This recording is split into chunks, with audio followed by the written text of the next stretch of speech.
আসসালামু আলাইকুম এভরিওয়ান। আশা করি সকলেই অনেক ভালো আছেন। আলহামদুলিল্লাহ আমিও অনেক ভালো আছি। জীবন স্রোতের মতো যে যেই থাকুক না কেন সেখান থেকেই সে তার ব্যস্ততা পার করে যাচ্ছে। জন্ম থেকে মৃত্যু পর্যন্ত মানুষের কাজের শেষ নেই। এর মধ্যেও মানুষের অবসর নিতে হয়, ঘোরাফেরা করতে হয়, বিনোদন করতে হয়। তো আমিও আমার কাজ চালিয়ে যাচ্ছি। এখন সন্ধ্যা 7:30 বাজে। আমি রাতের খাবারের জন্য প্রস্তুতি নিচ্ছি। আমি মাংস রান্না করব।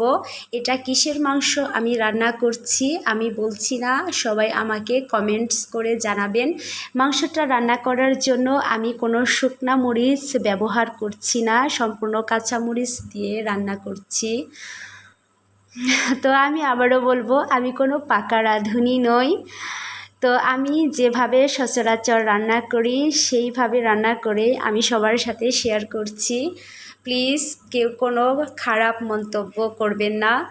আজ এই পর্যন্তই। সবাই অনেক ভালো থাকবেন। আল্লাহ হাফেজ।